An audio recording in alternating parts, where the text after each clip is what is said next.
All right, what's up, everyone? We are live. Martinsville NOCO 400. We're breaking it down, and we were just saying this is Taco, like 10 out of 10 difficult slate.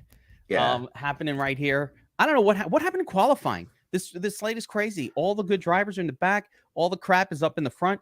Place differentials going nuts. I don't know what to do. So qualifying and especially in practice, which I had to go in and adjust because the practice times were so ridiculous between the two groups. There's just some cloud coverage that came in, just some evening stuff. And I mean, as Robo's laid down, like the track speeds just changed tremendously. It was kind of all about, it was one of those slates where it's all about when you went out to qualify. It kind of dictated things. And yeah, you see a really shaken up field here and some extremely uncommon guys up in the front two rows. It is very, very weird, and it's setting up a little bit for place differential as the big thing. First of all, it's been a spectacular weekend at this track. So far, the predictability has been incredible. I've seen DFS Army avatars crushing the cash lineup, basically the top optimal crushed cash in both races, which is always nice. And I've been seeing just so many DFS Army helmets in first place across a lot of these contests. So something's hitting right in Martinsville.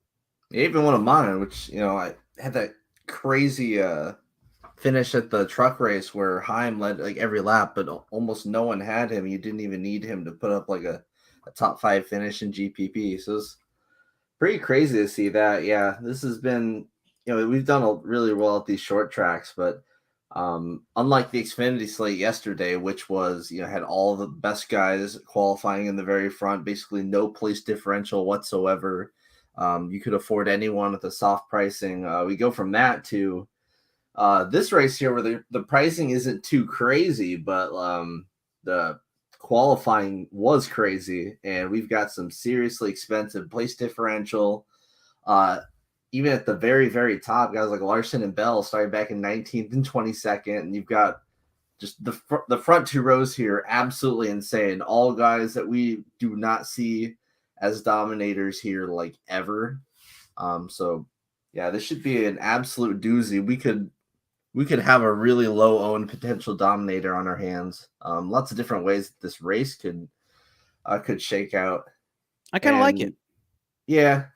It's a very funky, very hard slate, very different to what we're used to. I mean, we had the practice and qualifying and everything.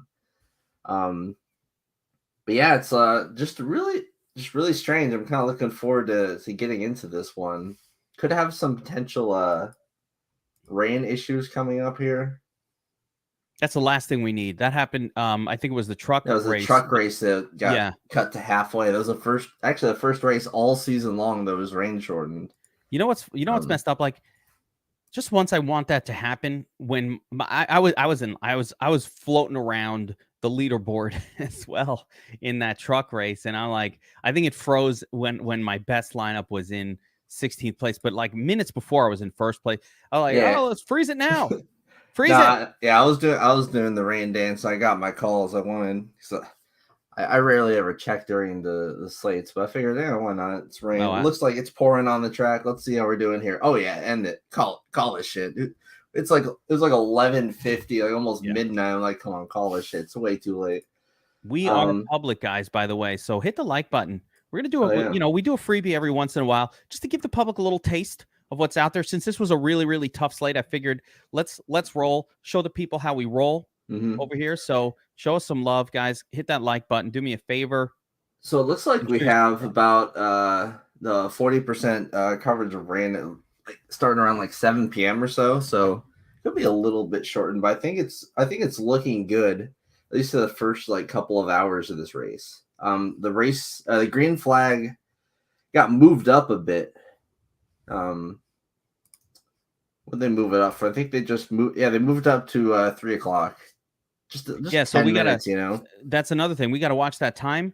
We got a 3:00 race, so we're going to try to get this. We're going to try to get through this breakdown by 1:00, so we'll have a solid 2 hours to put our lineups in, and that is key. So let's jump over to the DFS Army Research Station, and one of my favorite tools to look at in this style race. Although I don't know how reflective this is going to be of what we're going to get because the weird ass starting positions.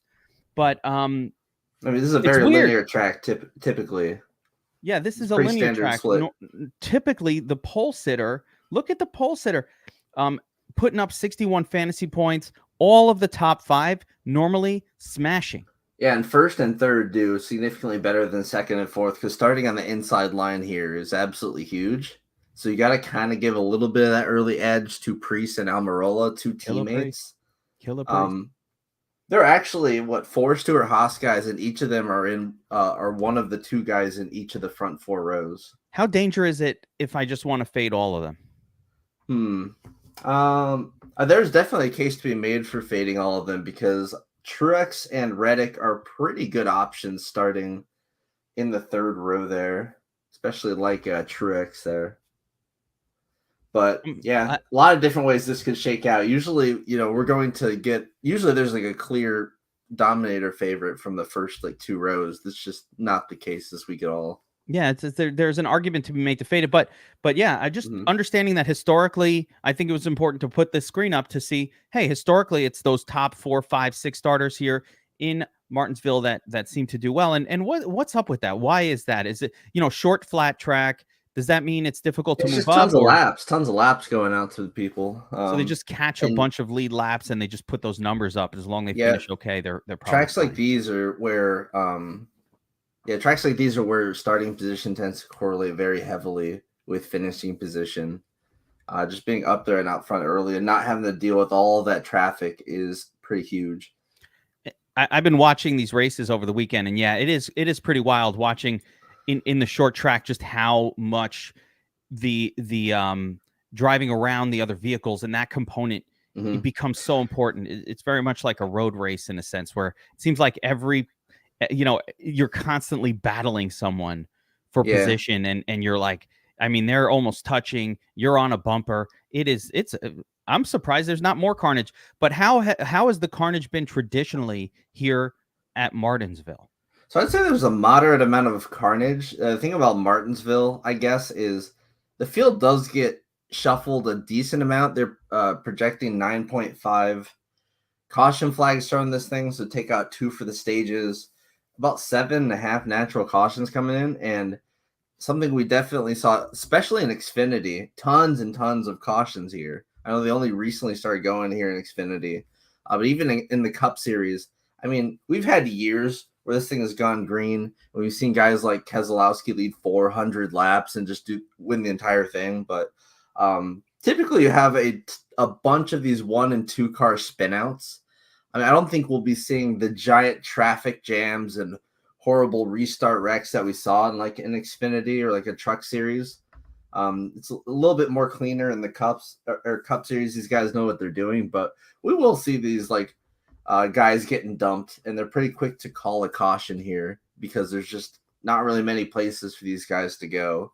As soon as anybody spins at all, I mean, there's just cars right there. The caution is caught. As I said, I was watching the. They may hold the flag a little bit with the rain coming, like especially if the rain is like impending. It may let a little bit more slide than usual, but yeah, for the most part, someone goes around, they're throwing that flag. I don't think you can strategize for the rain in terms of like a DFS strategy. Yeah, and I don't think it's coming soon enough for it to matter too much. It might get shortened down to like 2/3 of the way or whatever, but there's still going to be a lot of laps to go around, and it just makes the early laps even that much more important. And those are the ones that are up in the air. You know what I think the rain does?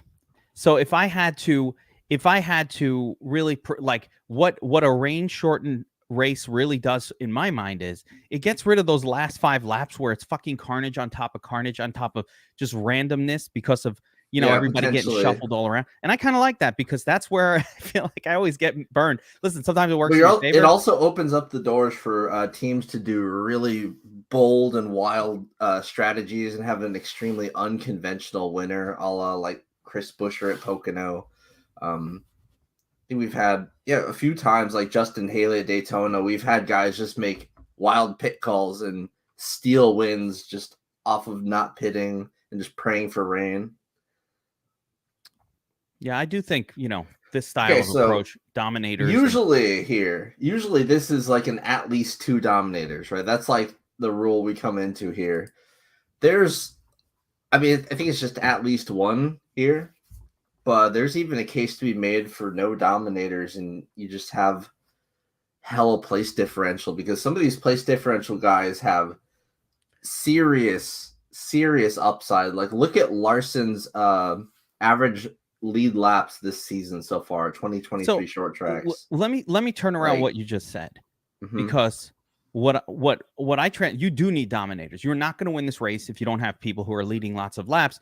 But what you're saying is, and what I agree with is, listen, there's a shot that like Larson's going to lead and be a dominator from the 19th hole, or that they're like Hamlin from 11. Yeah, there's just Kyle more 17th. more potential dominators. Even Christopher Bell, these guys could dominate. There are more potential dominators here than we normally have. So you can't just like, oh, the top 6, let me choose 1 or 2 from that crew, because these other guys are going to be moving up, and who knows which one it's going to be. This is a wacky race. It's going to be really, really weird. Kevin Harvick starting 7th. There's so many potential dominators all throughout that I think this is going to be a weird one, Taco. And I'm about it. I'm about it. I'm very much about it. So I don't even, you know what? Let's get a quick look again at the research station. Let's look at some track history.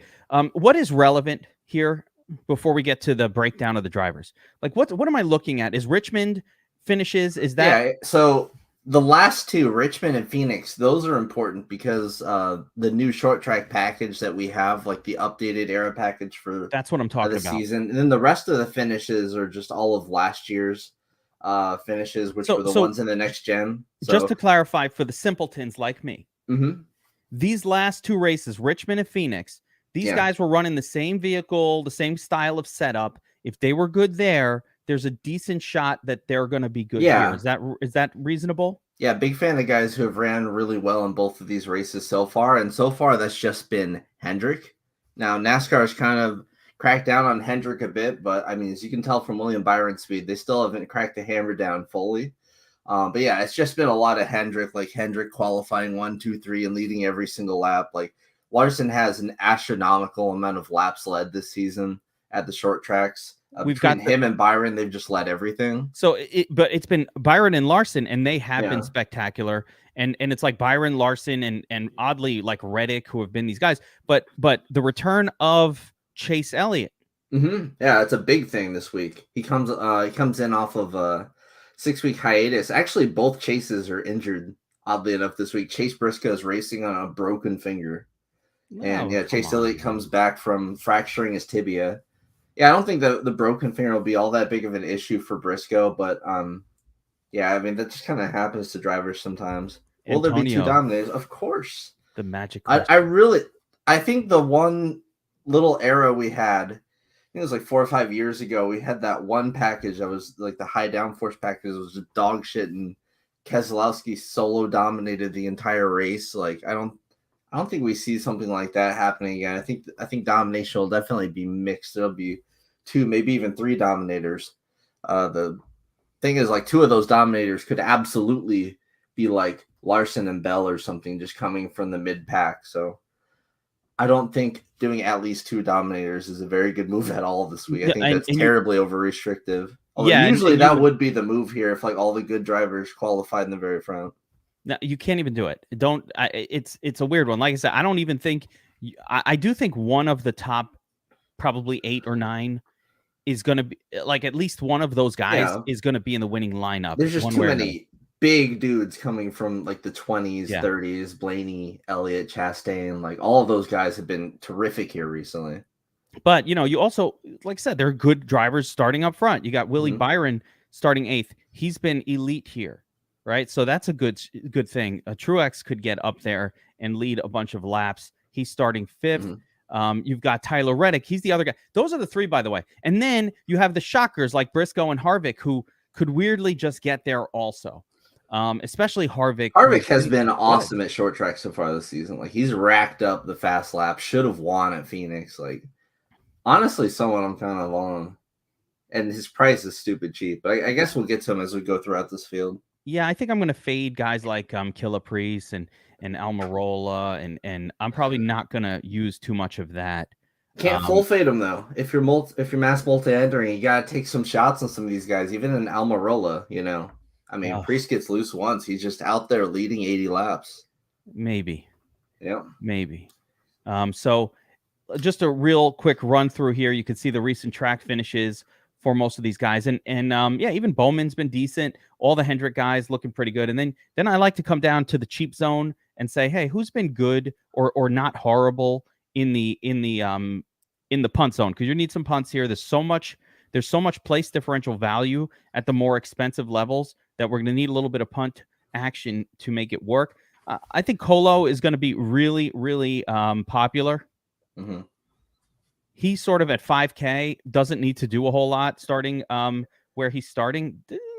Probably not going to move up a ton, but I think it's worth mentioning at Richmond, there are a few examples that kind of need to be tossed. I mean, Barry there were like 3 guys that stayed out on a pit strategy, and they just got the luckiest caution in the world.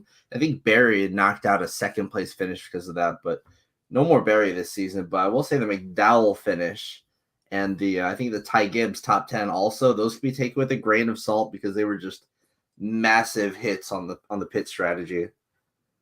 But other than that, yeah, these finishes are pretty indicative of how things went. I wouldn't worry about Elliott's leg or any of that shit. Yeah, they were saying like the broadcast yesterday that it's basically probable. Barry is still on standby if he feels like it's hurt too much, but it seems like he's good to go. I think probably about a 90-95% chance Chase races this thing. If he's not 100%, do you think like at some point during the race, what are we, doctors? I don't know. I was gonna say like also like one of the slowest tracks on the circuit, he'll be fine. Unless like pushing that gas pedal the whole time starts to make your leg hurt, and then Barry steps in and still keeps it going. So like whatever. Let's say as long as he starts the race, he's fine. Even if he gets a replacement driver in there. But yeah, in practice, he was saying he feels great. Yeah, he'll be fine. He had a bad qualifying lap. Other than that, the car feels good. He feels good. Man, there are some crazy spots. Chastain starting 31st. Fourth is like the lock button at 8,800. It's like a lock button situation, maybe.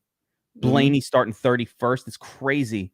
His finishes here have been awesome. Elliott super cheap at 9,300. Like what? What is happening? Yeah, and a history of dominating this race too. Yeah, and Bowman down here at 8,200. And Bowman had good finishes. It didn't look great in practice, but he's got good finishes. So let's get into this breakdown here. We don't have a ton of time.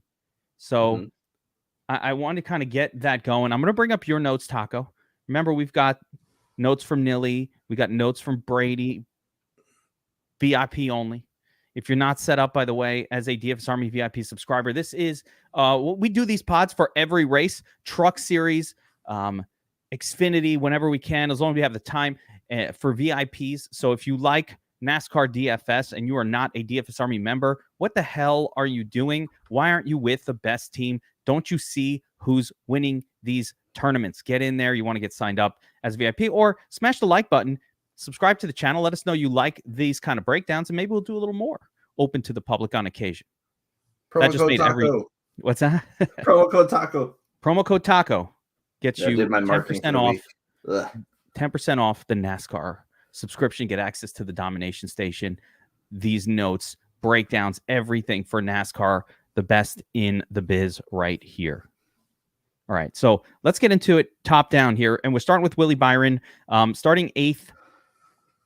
So Byron had the best car in practice. He was in the non-preferred group and still put up like the second best lap times. Like, I mean, if you make the necessary adjustments to adjust for the cloud coverage, it was not even close. Byron's car looked the best in practice. Starting 8th, he factors in there early enough. I think he's going to be a top dominator option for most people. I think he had a prize prop in like the high 50s for laps led. I think it could potentially be way more than that. I think he could get out here and just lead 100 plus again. I think that's the standard that Hendrick has set.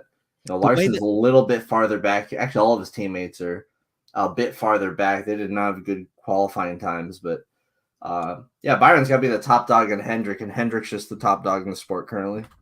There we go. And the one negative to Byron is, and what's keeping his ownership, I think, down a smidge from where it probably just might have been. It's just there's so much play stiff that you're like, not really the projection itself for someone like Byron isn't going to reflect. You can only reflect like lead laps and domination so much in a mean projection. Mm-hmm. So, keeping that in mind, he will need to lead a ton of laps because a Byron 5th place finish is not going to be as good, anywhere near as good as a Larson 5th place finish or one of these other guys who have the place diff, who have the same exact finishing potential. But of course, Byron has a lot of domination potential here, and you give him the 3-star dominator rating. So pretty good stuff. Love Byron, and he would be one of the people I would. He's absolutely a favorite to win the race. Obviously, 7-1 odds, so he is the favorite to win the race as of right now. Kyle Larson, another Hendrick driver, looks spectacular. Taco, didn't he crash out in what was it, Richmond? Nah, he won Richmond. No, what was the one? He did pretty good. What? Now the short tracks, he's done amazing this season. Okay, he's led. Larson last week didn't crash or whatever the hell. He's led half of the laps. Yeah.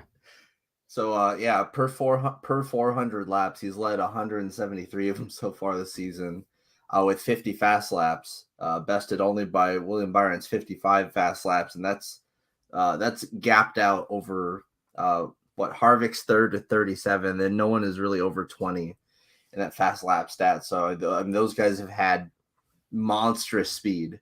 They caught some penalties for it, but those are aero penalties and stuff. Like there's still a few cheats ahead of NASCAR, and yeah, they're just like lightning fast. You see it in the practice. Like Byron especially has so much speed, but Larson should be able to navigate his way up the field. This is expensive place differential, but he's him and Bell kind of represent the best of both worlds, where there's place differential, but also like real dominator potential here coming from the mid pack. Like stage 2 could be theirs. They should make quick work of this field. Looking at Truex, he will absolutely need to dominate at this price. He's starting 5th. He needs to get into first place and dominate for a big chunk of the race in order to deliver value. So something he's done here many times before. Can we dip into some of that older style Truex dominating? I mean, he's the first like real driver on this. Like he starts on the inside in row 3 and with some not really fake drivers ahead of him. I don't know, like some overqualified motherfuckers. Don't talk bad about my boy Killer Priest, man. That is my guy. Hey, I mean, we're gonna get there, okay? He has a real fighter's chance, I think. But even if he leads like 20-some, I think he's gonna get shuffled back.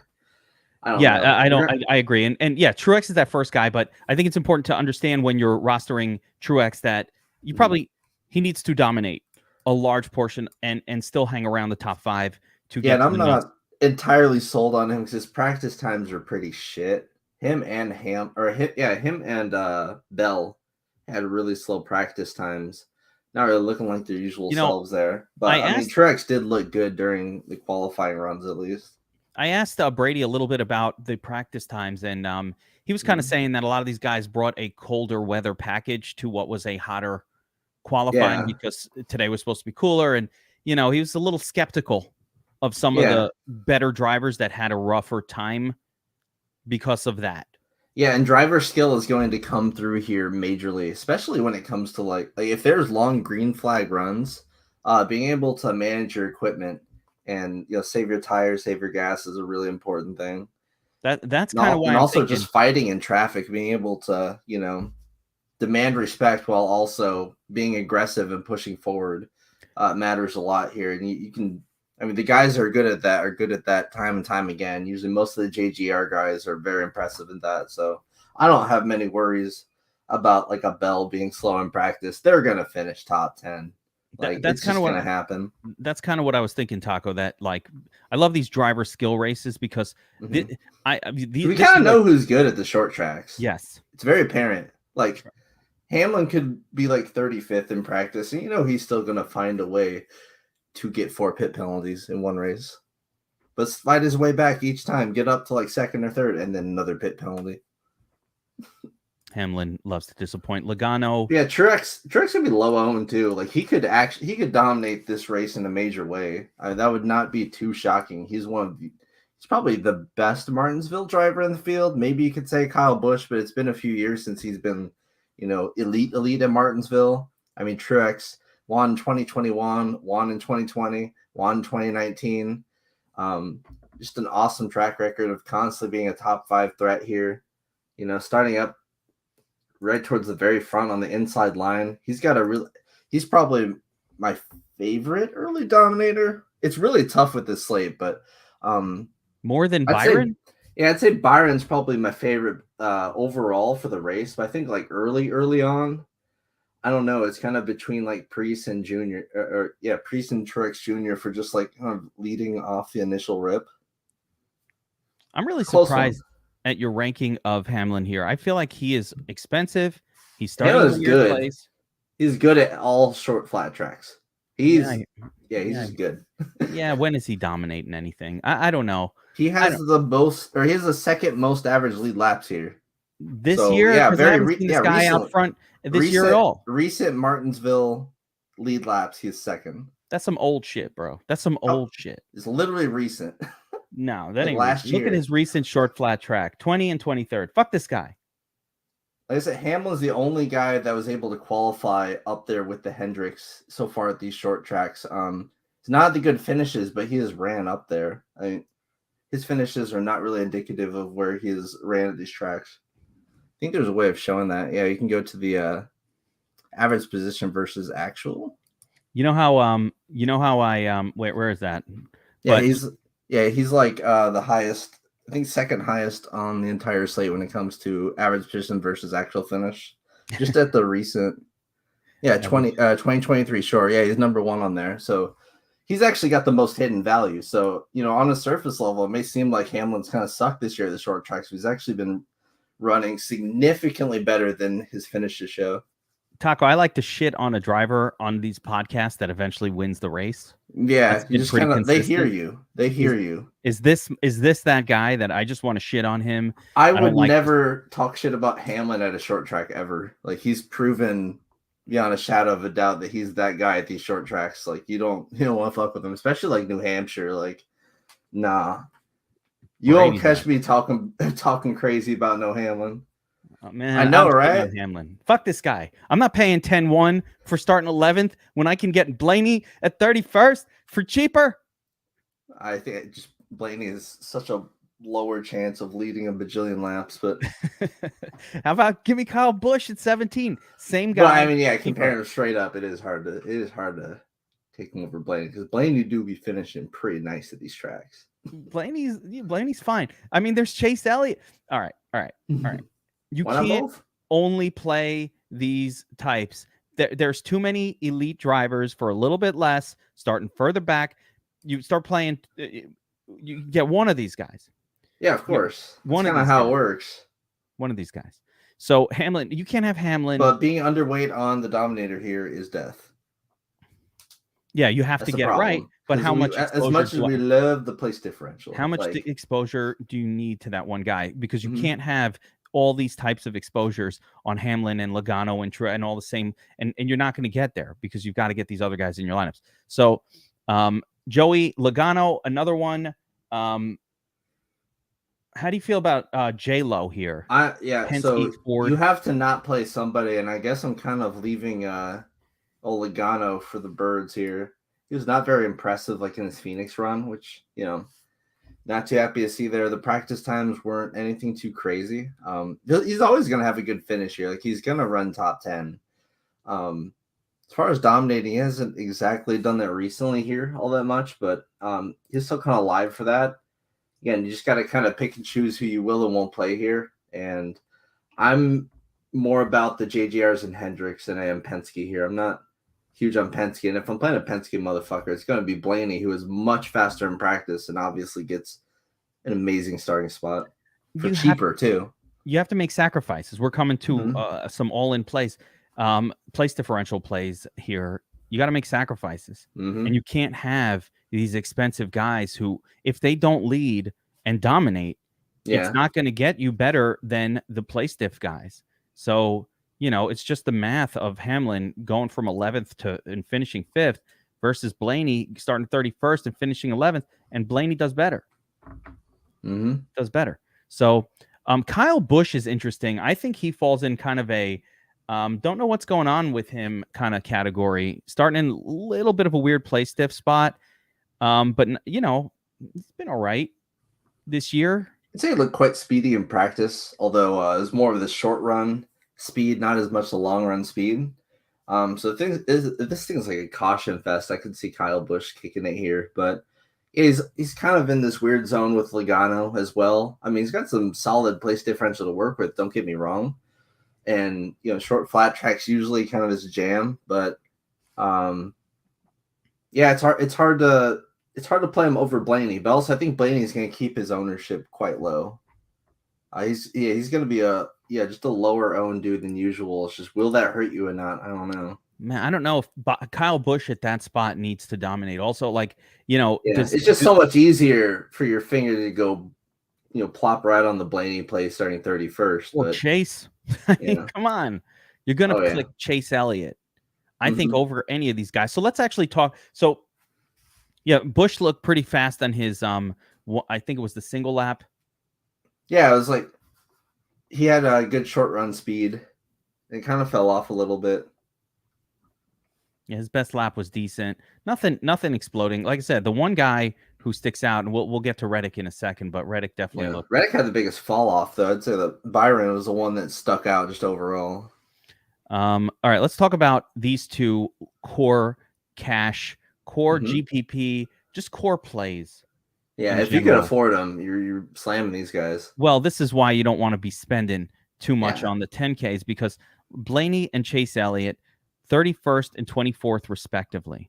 Okay, Elliott's got the Hendrick name. They know how to set the car up for this. Elliott was known as an elite driver in this style of track. He's just the man. He's got the most lead laps here of anyone. I mean, it's crazy. This is his shit. It really I'm not worried about somebody. This isn't football. This isn't baseball where you got to get your touchback. This is fucking NASCAR, bro. You get back in the car. He's gone for 6 weeks. He's not. Yeah, he's fine. He's fine. There's no rust to knock off here. Yeah, because you're going to a different track every week anyway. It's kind of different. And he had been planning for a Martinsville return for a minute here, so he may be more prepared for this race than others. But yeah, Elliott obviously looks amazing here. Blaney, dude, he had an amazing season last year when it came to these short tracks, just always finishing like top 5. He just can't win. The dude is allergic to winning. You can say the same about his track history here as well. Most of the time, finishing top 5, so many second, third, fourth place finishes, but he just cannot win. He doesn't need to win for me starting 31st. I don't give a shit if he wins or not. That is the beauty of it. Kenny, that shit don't matter to me. Kenny G is loading up 60% Killer Priest. Bro, I'm never gonna tell Kenny man, G what not to do. You do what you do, bro. It could Kenny work. G just busts out wins out of nowhere. Look like fools at the he end does of the that day. Crazy shit and he busts out wins out of nowhere. This is a nice slate to get crazy on. If you have like a lean, bro, just lean into that.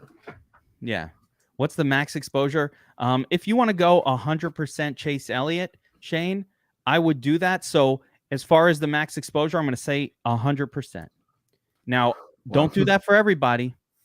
Don't do that for everybody. But if you want one or two, and you want to watch the entire race without being pissed off, then probably should limit somewhere. You know what? Hey. Accept it. You know how you win in MMA, NASCAR, MMA DFS, same as this shit. You just load up and get it right. Just load up and get it right. And then right. It's easy to be stoic about it when you hit your dude. It's just just get it right. Gomes last night, get it right. Yep. You load up and you get it right. Kenny G going to load up on Killer Priest. Am I going to sit here and tell you, Kenny G, don't load up on Killer Priest, and then watching Killer Priest, lead the first 70 laps, and you're like, yo, why didn't you told me not to load up on? No, I'm not saying that, man. Good luck. Am I doing that? Probably not. Okay, so what? I don't win, whatever. We got 3. But by the way, we just talked about those 2. There's another one coming, but yeah. This is an all-in play at 30. This makes the slate so wild. You talk about what's your max exposure? How about 100% Ross Chastain? Is something wrong with that, Taco? Well, he won't be able to ride the wall at 1,000,000 miles an hour this time, but I don't think he'll need to make value from freaking 34th. He's just got to not wreck. At 8,800, no. 8,800 reduced price. Yeah. What a price! Why are they giving us a bargain? But let's start with they gave us a bargain on Chastain. Yeah. What? I get is he's not the greatest flat short track driver. So what? It's Ross Chastain. Finished This fifth guy year was both races last year. the best driver last year, hands down, probably. I listen. I like Ross Chastain. Last season he was awesome, and I agree. And now he's the 8,800. Inexplicably, look at the win odds here. It's not bad. So he's got 17 to 1 win odds. Tyler Reddick, who we're thinking about playing for more money, is 36 to 1. So other guys in the zone. Yeah, Reddick is not seen as a good driver here. He's kind of interesting to talk about because he had 2 ridiculous laps that were like faster than anyone's. He had the fastest like fast lap speed in practice. They were his first 2 laps. He had quite a fall off after that. So, I think he's only got this real short run speed. And it's kind of important to keep in mind who's got short run speed, who's got long run speed, just from what we've seen in the practice. He's one of the most apparent short run speed guys. If you're building lineups based on there being a ton of cautions, which is always a possibility here at Martinsville, then maybe those short run speed guys are actually going to be better plays there. But if we're anticipating a longer green flag kind of run, and you want to go more towards your Hendricks, your veterans that can, manage their tires a lot better. Just guys like that. So just stuff to consider. But Reddick, we kind of got to talk about just because he's like in that first row of like viable drivers, starting on the outside, which is not preferred, but he does have a little bit of potential here. I personally don't play Reddick on like short flat tracks. It's not really his jam. I want him at the steepest track possible where you're wall riding, and this is just the opposite of that. But you will have to consider him. Going into the week, you're probably not considering. I mean, look at how his odds drop off compared to everyone else above him. But just given the circumstances, you have to think about him a little bit. I find it interesting that the odds are so brutal for him, and he's starting up front, and they're still bad. If you love Reddick, you might want to bet him instead of loading up here. But play. You gotta at least like set a little bit of a min on him just in case, because not having whoever that dominator is going to be so brutal. What do we think? So let's say I hate the driver, but I want to take my shot on the dominator, right? Because that's really just go underweight and set him in. Is it like he'll just 6%? Be part of that at least one rule?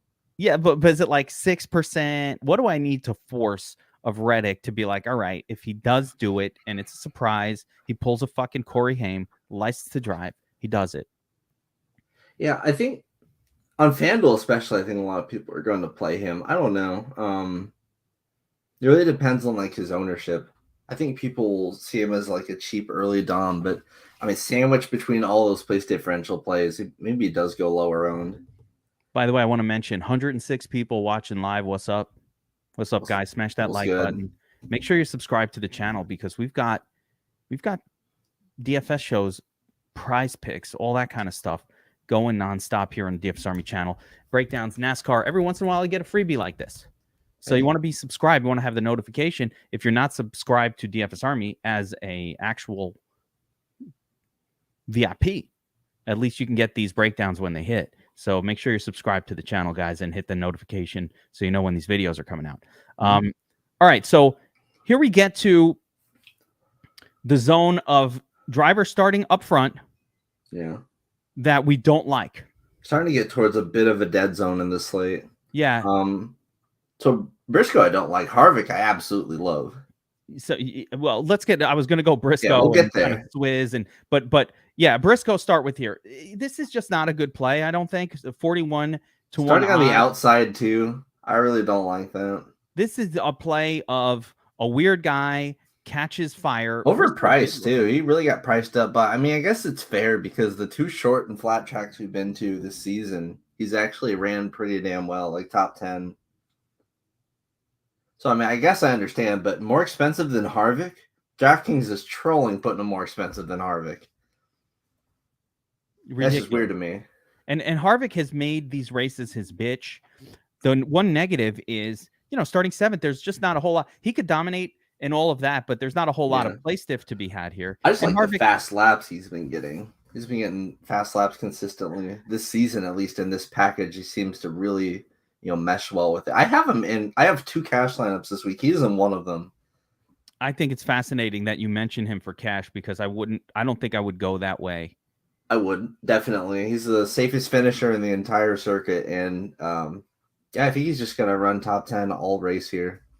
And 8,400, like, he's so cheap. He's literally average price, and he's Kevin Harvick. Like, yeah, but who's awesome cheaper? play for me. You know who's cheaper? Who? Alex Bowman starting 23rd. Yeah, I guess it's just, I don't know. I don't want to play full place differential, even like in cash. Can't we just say let's just load up on Hendrick and then not worry about the fact that it's like a lot of play stiff? I mean, I don't know. So my other one, it's like a Byron lineup. I mean, in a perfect world, I'd have Byron like all these lineups, but can't really do that. A little expensive. Darren's a bit expensive. NASCAR Stradamusing this thing.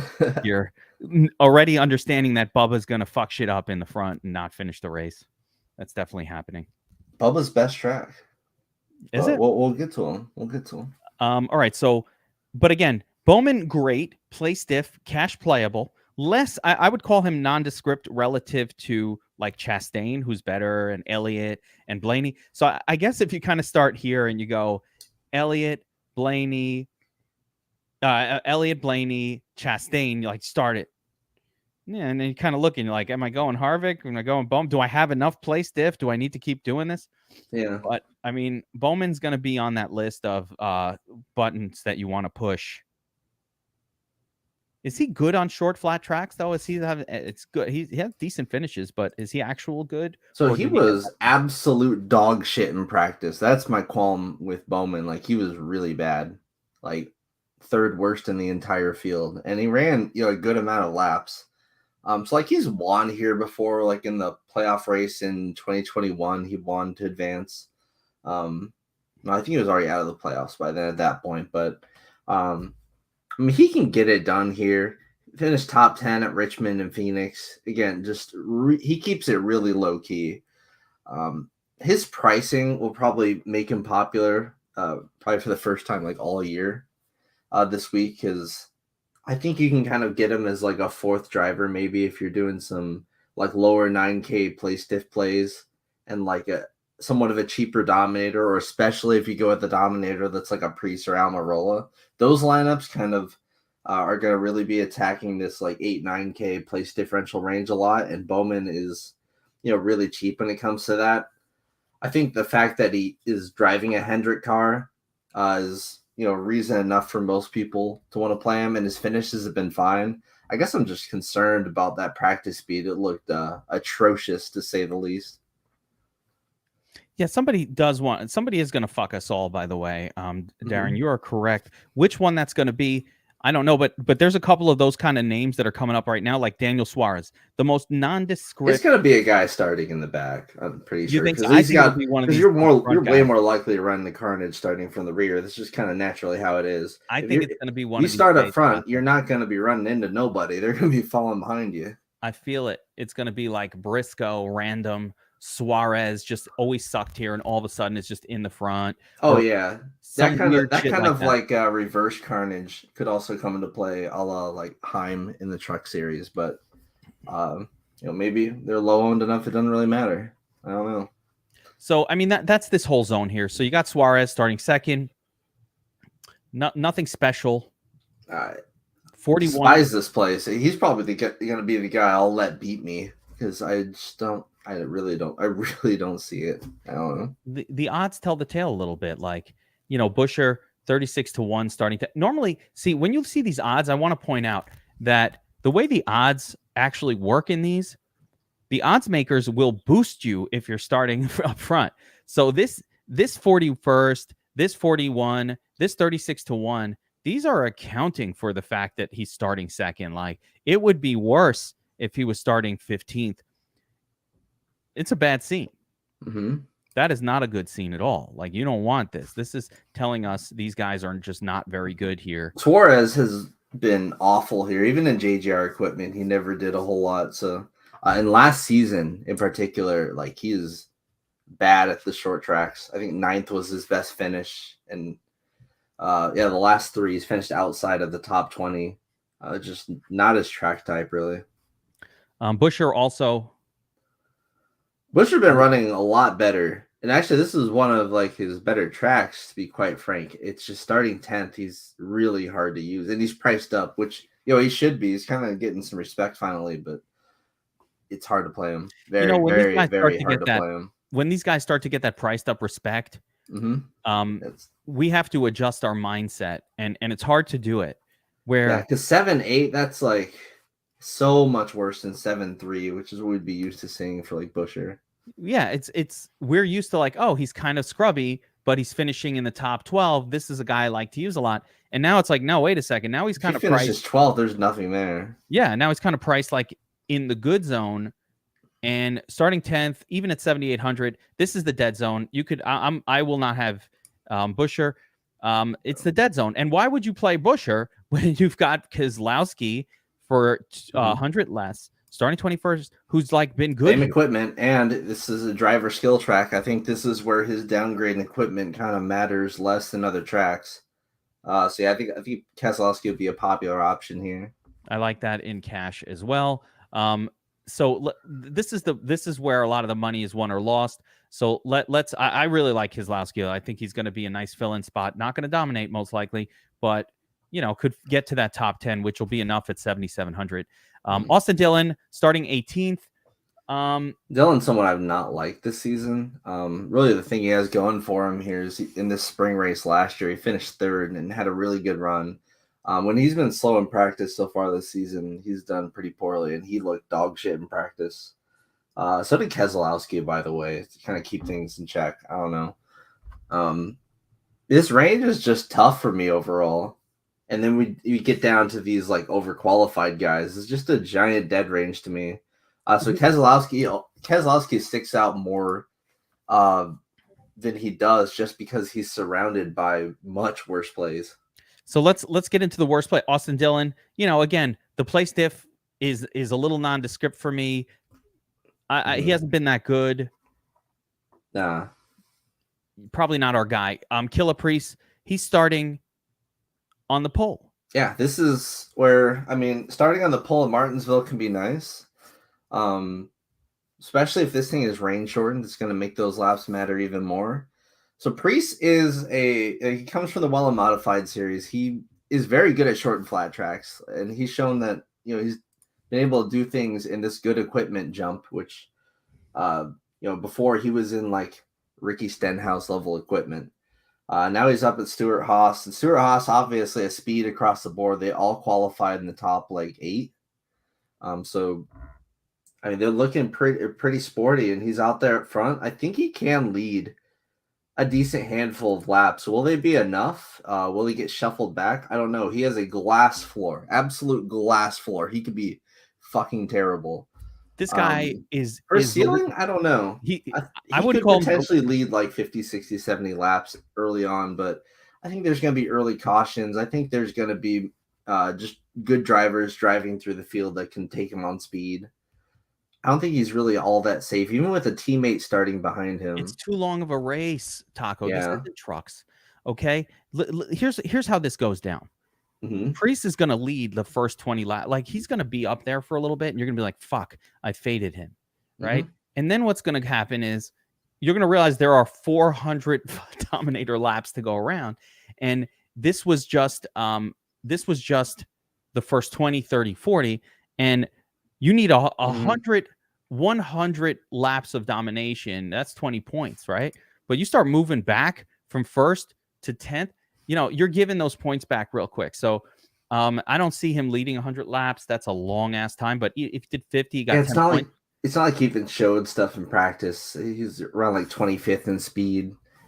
He's just kind of really lucky when it came to his qualifying, and especially lucky that he has a teammate starting behind him. 51 to 1 odds to win. Listen. I know I would not bet him to win. Like, there's no way he hangs on to this the entire race. That shit just ain't happening. I know my boy Kenny G is holding on. He's and listen, every once in a while he's right about these things. I'm not gonna make fun of it at all. But he was 12th at Phoenix. he's been Impressive little fine. run from Priest there, but He's been good at this style of track. But it is, it's 51-1 odds. Almirola is another one. Do I really like when I close my eyes?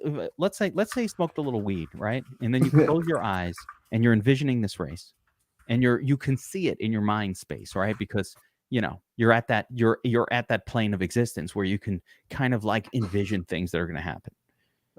Do you see really... Almirola like the guy that everybody, like, no one can catch Almirola? He's out front, he's leading laps, and I could see that straight up. Like, he was actually fast in practice, and really he's like good at this track too. He has 3 top 10 finishes in his last 5 starts here. Like, Almirola is good specifically at tracks where like braking matters and these flatter tracks. So I'm not terribly shocked about Almirola as much as I am like Priest. And Almirola's done it before, just periodically over the years. He's randomly like gotten poles and led laps kind of out of nowhere and been that weird 4% guy. You're like, Almirola, really? Okay. Yeah. Oh, there it is. He had to mansplain Danica how to drive a car by immediately winning as soon as he took over for her, which I've always found to be pretty funny.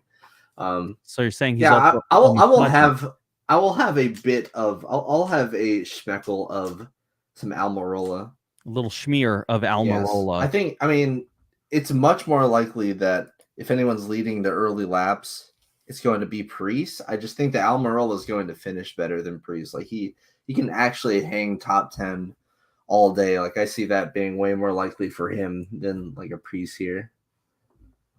Bubba Wallace was really fast in practice. Yeah, he was fast as shit.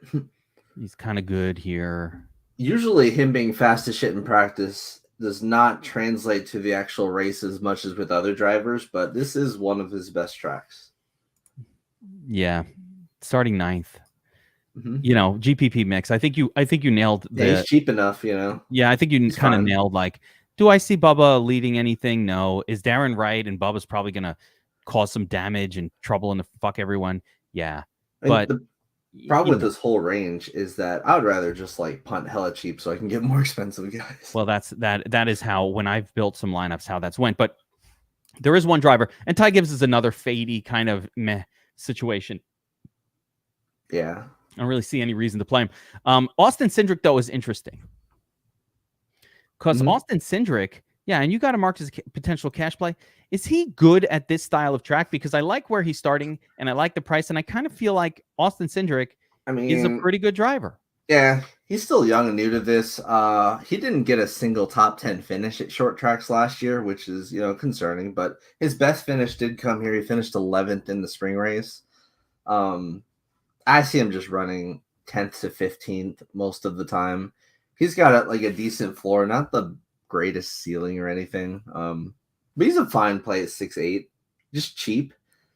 And as we go down through the slate, the value falls off very quickly. And there's just like a lot of these plays like Cindric just become better plays when you realize that there's no one good around them. Well, I mean, a bit of a drought down low here. If you never watched a NASCAR race, right, and you didn't have Taco and Nilly and Brady kind of like letting us know what's good, and we didn't have the research station, the win odds do tell the tale of. I was about to say, you see that cliff the odds fall off of, that is pretty telling right there. Yeah, it is not sexy after Austin Cindric, and the win odds do tell the tale. So look what happens here. We go from 66, which means this guy's okay. Like, you got to raise. Yeah, this guy's all right. He's in a top 4 team. Got to get the voice up there. He's all right. And then we get to. I thought Allmendinger was good, but yet he's 201. So he's like good at this track historically. Like, he used to be awesome at this track. We haven't really seen it from him, at least in the last year since he's been back racing this thing. But I mean, the potential is there. He's just hella overqualified. Now Eric Jones slow as shit in practice. Yeah. Like horrible. What the hell happened to Eric Jones? I thought he used to be good. Is this only JJ Yaley was slower? Yeah. I mean, if you're in the back competing with JJ Yeley, you got problems. Like, JJ Yeley's out there in a Toyota Camry like that you got at the dealership, base model. Yeah, He's and he's just only a out there. 10th faster than that. He only ran 12 laps, though. Like, he ran by far the least amount of laps of anyone. So I'm not terribly concerned about Jones. I mean, he was not good at Richmond either. And Phoenix, like, his legacy is okay. So here's the problem: it's legacy motorsports. I don't think there's a problem with Eric Jones. I think legacy, that team is on fire. Like, they had one of their head guys like just quit on the spot a couple weeks ago. And yeah, him and Gregson, extremely bearish on those guys. Legacy is just kind of a dumpster fire. It's been I ugly. don't know. It's Is not. Cindric? I Is think it's Cindric the not best looking play? good. I think there's one more that's going to pop for us here, maybe. But Oh yeah, Is Cindric like the best of this? And it's not that cheap. 6,800 doesn't get us enough savings to really. That's the problem with Cindric. yeah, I know Killer Cam is loading up on or Kenny G is loading up on Cindric here. Do not leave any salary on the table, Killer Cam. yeah. It's so hard to get salary today. Don't leave salary. When I say don't leave any, you're good 200 to 300, 400. That level. You should not be leaving more than 300-400 salary on the table here. Do not. We want to try to get to Byron if we can. Spend. Yeah, That's you the want to thing. spend, Like, bro. yeah, spending is huge. You want these guys in your lineup. It's No. not like yesterday. There's a bit of a value drought. Yeah, I'm actually gonna be money. crazy on one of these cheap guys here, just personally, and I just really hope he hits. And if he doesn't, he's dead forever. But we'll get to him once we get there. We got to go over some not so great plays first to get there. Haley sometimes has just been in the nuts lineup this year. Yeah, so far he's been kind of like bad at certain things he's bad at, and short tracks is something he's terrible at. He's awful here. His best finish is 28th. His best finish in the last 4 races at short and flat tracks has been 27th. He had 2 top 20 finishes in like 10 short track races last year, and they were like 20th, or like 17th at Phoenix. That's about as good as it gets from Haley. Haley, yeah, he's good at certain tracks, just not so much these short flat tracks. Really, really bad at these. And maybe if he could survive some carnage, I guess. I don't know, but I'm usually a big Haley guy. Like, pound for pound, he might be one of my my most rostered dudes over the last like year or so. So I do love how he's a smart conservative driver who finishes races and navigates his way through the field, but here at these short tracks, he's not very good. He's just admittedly just bad. When they admit to being bad at something, that's usually a sign. Yeah, you heard a lot of guys last week at the dirt track just going, I suck at dirt. It is what it is. By the way, Haley, not bad at dirt. Is there one thing that I would like to personally drive? It's that dirt track. Oh yeah, that'd be fun. Like, that seems like so much fun. I just had a cool idea, guys. We went public with the pod today, so I got a fun idea, right? If you're not currently subscribed to DFS Army, man, I can't afford it, but I love you guys, all that stuff, and I get it. So I'm going to hook up somebody who is currently watching this with a free month of DFS Army NASCAR subscription. Get all the stuff from Taco, the Domination Station, all that good stuff. Here's what you got to do. Very simple. Of course, you make sure you've liked the video, you're subscribed to the channel, and drop a comment who you think, who you like to win this week. That will not work on the live stream, so you got to kind of like be watching after the live stream, but you can do it now if you're watching live as well. I'll try to track it. Let us know who you think will win. If you could pick the winner, I'm going to pick one person who nails the winner of this race, and I'll give you a free month of DFS Army NASCAR. I think it's, a free month. And if you just want to sign up, promo code TACO, 10% off. I think it's $29.99 a month for the NASCAR subscription. So, yeah, a little something. Best value in the biz. We'll give a free one out. Make sure you hit that like button. Let us know who you think can win this race. Predict the winner. Get a free month, NASCAR VIP. And that don't account for current VIPs because that's not how we do it. You're already signed up. We don't give you free shit. You already know the goods. All right. So let's get into the turd zone here, Taco. Haley hates this style of track. Really bad here. Fuck him. Right? Michael McDowell, you got a fade going on him starting 20th. I'm a little surprised. I'm reconsidering the fade a little bit here because he ran really well at Richmond and Phoenix. Historically, he's not been like the greatest here or anything, but just his price kind of makes him in play, and just like the poor value of the guys around him. Sure, he's overqualified a little bit, but he has 6,200 on DraftKings, and yeah, I mean he ran again. That sixth at Richmond was really fake. It should have been like a 20th or worse. But good pit strategy call. Nailed it, honestly. Yeah, he could do it But again. yeah, solid run at Phoenix. I don't know. I expect him to kind of stay where he's at, run like 18th to 20th or something. But he's not totally unplayable for me. It's not a horrible price. And if he squeaks his way up, I think in that top 15 somehow, a little carnage help, a little weirdness at the end. I don't know that rain shorten will help him. I think one of those races that goes all the way to the end where we get like 3 or 4 little pileups, caution, pile up, caution, pile up. Sometimes these really tight tracks do that. That's McDowell sneaking his way in there. You can get there. Let's see here. Ricky Stenhouse starting 16th, 400 to 1 odds. What's up with Ricky Stenhouse? Does he suck? Short tracks, absolutely. Okay. Trash. All right. So stay the hell away. His best away. finish in the next gen car is best finish at short tracks, short flat tracks, 19th at Phoenix. I'm off it, man. I unfriend you, Ricky Stenhouse. Yeah. Starting 16th, there's like no way. I'm going to wreck shit hectic. Okay. So here are 2 names. I think all right. I'm just going to go through this whole grouping right here. There seem to be like you really love Harrison Burton, and it looks like I'm gonna be so fucking overexposed to Harrison. I'm just putting my eggs in his basket, and just if he fails me, I might be hurt. I might have my feelings hurt. I know he's not the greatest driver or anything. He's probably not even sticking around this ride for too long, but this is where he's been doing his work. And 5,700 starting 32nd. I think he's that guy that I need for value. So cheap. So I want to compare him because the one that stood out for me was Colo. Yeah, and LaJoy would be the other like option down here. Yeah, and you love Burton a lot more than Colo. Let's give a quick comparable here. Burton's going to cost you $700 more. He's also getting you 5 more play stiff spots, which is big here. That's the difference. Yeah, Burton was really good. He's like 12th here in the fall.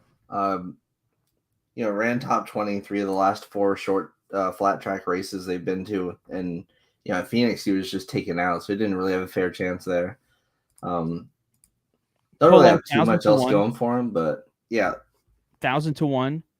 Burton 300 to 1. Okay, all right, that's something. Burton and better equipment, just straight up. Burton's Burton's vehicle, the Wood car, is better than the Spire. Yeah, Wood is just like the little junior team of Penske. Okay. All right. Listen, I'm buying in, bro. I'm buying in. Yeah. What about Zane? Z Smitty? So here's the thing. This should be Cody Ware. This is Cody Ware's car. Cody Ware decided to strangle a bitch. What? Get arrested. Yes. So Rick Ware Racing.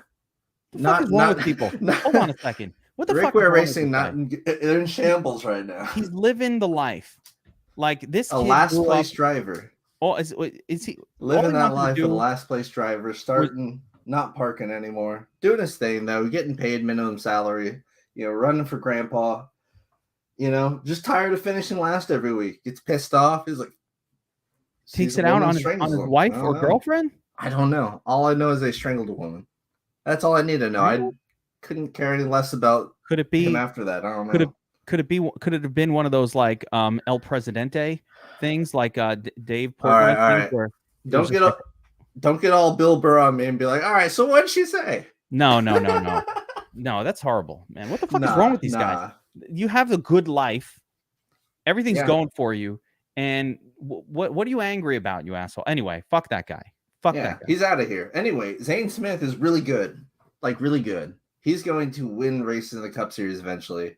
Problem is that equipment is shit. That equipment is bad, but I love Zane Smith as a driver. I think he's super skilled. He's significantly better than Cody Ware, and they know that. He's already been stepping in and racing spot races for him there. He's clearly the guy that he's one of Ford's absolute top prospects moving forward. He needs to get in the Xfinity Series first before he makes the jump to Cup, but I don't know. there are younger guys that made the jump to Cup already. But How yeah, bad is we this? only get to see him here in these shitter cars. The starting 33rd.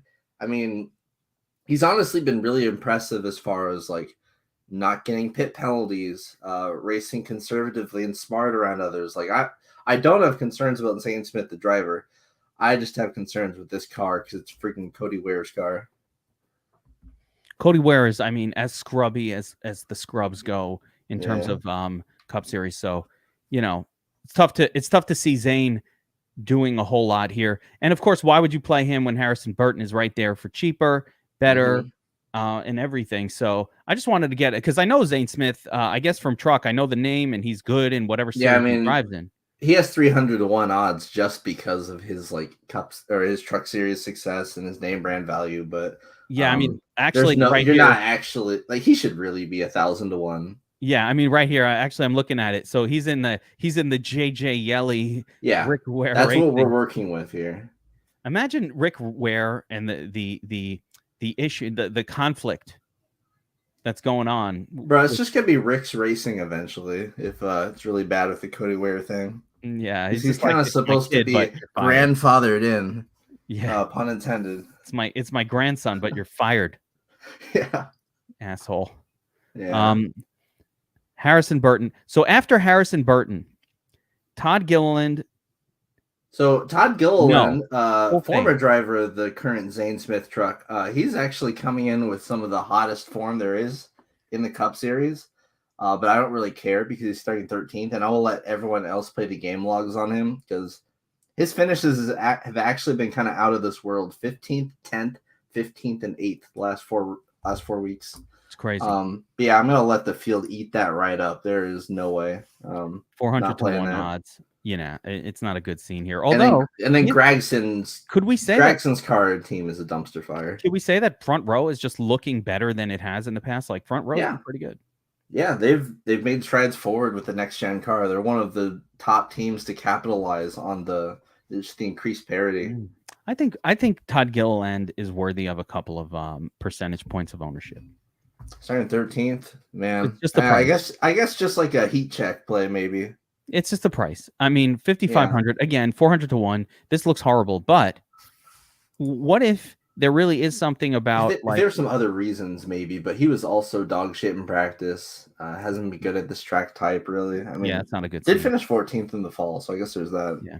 Let's just finish up here. Gregson, you said Legacy just got problems. They got issues going. They got drama. Yeah, this is drama over here. Forget that. You need to. He's just not really been good either. You need to be on your game. It's like a DFS sites. You don't want drama. You want to be on your game. And then Ty Dillon is like good here. He's usually a slave to track history, and this is one of the tracks he's actually decent at. The problem is this car is just shit. If you have to choose between Dillon and Colo. Colo still. Yeah, Colo's also had like some good form, like Gilliland. Like low key. He's been hanging around. First of all, I'm never gonna not play Colo. Yeah. I've already made a commitment to always playing some Colo. Yeah, but not 21st at Richmond is a solid little outing there. 22nd last time here. I mean, that's kind of what you're getting, but for 5K, you're just playing them for the hell of playing them. Every once in a while, you do. And then Dillon and Yale, or I guess maybe not Yale, because that car is actually fucking slow as shit. But Dillon, I guess there's a little bit of a case to play Dillon, specifically in lineups designed around there being tons of carnage. Clips is coming for our heads today. I'm not going to play his comment on screen, but he is a Fanduel enthusiast here, playing the Intimidator. All right. The last two. Yelly was slow as fuck. And Fefo, hell no. This is a no. This is a no. We don't need any of that. So, Taco, to wrap it up, I'm feeling like we're gonna have to load up on these elite play stiff guys. We're gonna have to catch one early dominator and then fill in with either Gregson, not Gregson, Burton, Cindric. or hope for a miracle with Ty Dillon, Colo, or one of those guys. Eric Jones. I think there's like 2 different routes you can go as far as lineup construction here.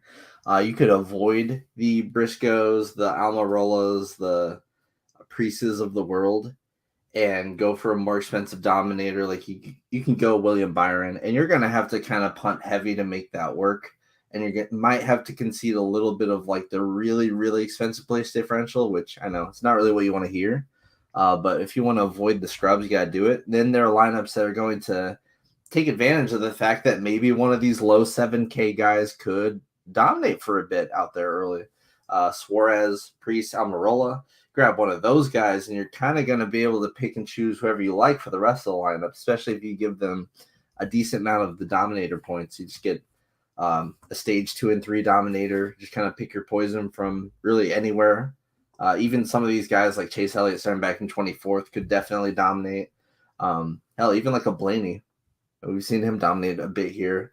Like for me, a Bell. Bell is just so expensive, but like he will need to dominate because these other guys are back here for so much cheaper.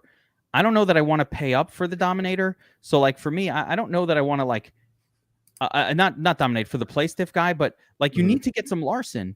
Yeah, that's another huge thing is, Blaney, Elliott, Chastain, love them, want to load up on them. Problem is loading up on them. If that affects your exposure to Larson and Byron, that may be a mistake because at the end of the day, Hendrick is still the most likely to go out there and lead a bajillion laps. It'll usually be being underweight on Byron is extremely scary. Being underweight on Larson is scary this week, but it's going to be hard to be able to afford them. It's just gonna be tough. And then if you forget about some of these guys like Truex, like a Hamlin, they could certainly make you pay as well. Would you say this is the toughest for DFS of the year so far? This is the toughest slate that I've had a cap in probably 2 or 3 years. Because we've seen like I think I recall a race somewhat similar last year where it was or the qualifying was based off of like the algorithm or whatever. It ended up being really super weird because it was right after I think either a road course race or a super speedway race, something crazy like that. But it's been a while since we've had one of these ridiculous slates where all the good guys start in the rear and the guys start in the very, very front are a little wild. And then, Andrew's point here, Stuart Haas, they just look quality overall. And it's really just this package. All the Stuart Haas guys have looked really good at this new package. We've seen it at Phoenix. They're all running extremely well. Harvick, again, the only guy to be able to stand up to Byron and Larson and horrid fast laps. Like he should have won at Phoenix straight up. And saw Briscoe be fast there. We saw Almirola do pretty well there. So Stuart Haas is a team much higher in my regards than most weeks where, we used to shit on Stuart Haas so much like a year or two ago when they were just a bad team. I think it made a lot of progress. Yeah, my boy Clips again. You're on Fanduel, a little different than Draftkings. A player like Gibbs is not going to be a good. He's asking about Gibbs. I think so. At a short track like this, you kind of need to have some friends, and I think Gibbs has the least friends of anyone in the circuit because he's done all sorts of random shit to piss people off. And a lot of people just kind of don't like him anyways. He's got a very punchable face. Big nepo baby energy. Now, he's in good equipment, and I think eventually we'll start, banging out some short track finishes, but we have not seen it. We've seen him get very bullied. If you're on Fanduel, though, where play stiff doesn't matter, it's just finishing, that's not bad. And for this price, I'm fine with it on Fanduel. A little more than, I don't know that I like it as a DraftKings play, but I think maybe decent, okay, acceptable. I don't think the Cup guys have an ounce of respect for Ty Gibbs, especially here at this track, because it was just last fall at this track where he was qualified to make the Final Four in the Xfinity Series playoffs. And he had a teammate. He was riding behind a teammate, Brandon Jones, who needed to win to get in, and he wrecked his own teammate for a completely useless win.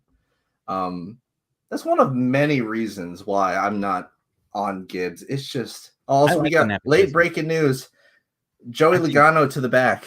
Oh boy. Going to the rear. I think that doesn't matter all that much. I think that matters. Yeah, I guess it's just going to make him super low owned, especially as the news circulates. Well, it takes away the dominator. It makes it less likely for that to happen. He wasn't a dominator to begin with, necessarily. He's like borderline. He's done some things here. I think he has 7 straight top 10 finishes here. I'm removing the star. We got a race in an hour and 20 minutes, so we got to get to it. But I'm removing the dominator star from Logano there. I don't like it. I don't like it one bit. All right, let's wrap it up here, guys. Good luck today. Martinsville, short flat track, 2 seconds, lap. Paperclip. Good luck, everyone. We'll see you on top of the leaderboards. Like, subscribe, notification bell. Sign up at DFS Army for the VIP. Promo code TACO. Get you 10% off. You got to do VIP at this point, Taco, because there's so much going on with the prize picks, Proptimizer, and every sport happening. MMA. You're crazy if you do just NASCAR. Just do the full VIP. We're jacking the price of VIP soon. Bobby didn't want to let me do it. I was going to jack it up. The whole industry is charging 125. We're at 69. I like 69. Nice. It's been holding it there, but we got to move it soon. So get signed up before we move it, because that shit is moving. We just added a $40 a month tool just for prize picks that everybody else, elite tools just for that. You got to have it. Got to get it. All right. Good luck. Kick some ass. Have a great Sunday. Get some beers. I'm making smash burgers today, Taco. Oh, yeah, man. Oklahoma spatula. Oklahoma style smash burgers. I fucking get mandolin out. I get a mandolin out. Use extra seasoning on mine. I got you. I don't even need the cheese, bro. What? No. Yeah, smash burger, you gotta have cheese. Okay, fair enough. Hey, serve it however you want to.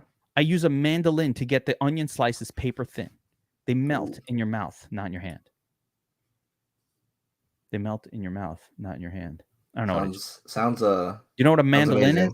You know what a mandolin is? Yeah. Take your finger off too if you're not careful. A sharp knife's a safe knife. Yeah. It never changes, my man. The beauty of DFS Army VIP, we have people signed up that are still paying $10 a month or $16 a month from back in 2015. We never change. Not because we're so kind. Our software just doesn't allow for that anyway. It's just self-report. Yeah. Once you pay in a price, we don't know how to change it for you. Grandfathered forever. I'm grandfathered in at $0. It's amazing. Yeah, Taco got a 0 and he's still in. There are like 4 people who are paying $10. Yeah, Darren's fucking living life. Darren, that tells me you've been here since 2015. That's an OG. Since the beginning. And we keep adding shit. That's how we do it. So we're adding value. Price goes up for new people. But the legacy remains the same. Always. It's always believed in that. I appreciate the loyalty. I appreciate people sticking around for years. And I hope that you guys appreciate that we are constantly building new tools and getting better and in this innovating. And then the other guys come in and copy us. But we innovate. And that's different from other sites. And the other ones come in and copy. That's why a little site like DFS Army fucking crushing the field constantly. There's another 16. Huzzah. Oh, yeah. To the fucking been here forever people. There's 2 or 3 $10 guys. But that was a different promo thing that happened, and it was miraculous. Anyway, good luck, everybody. We will see you at the top of the leaderboards. Deuces. Helmets up.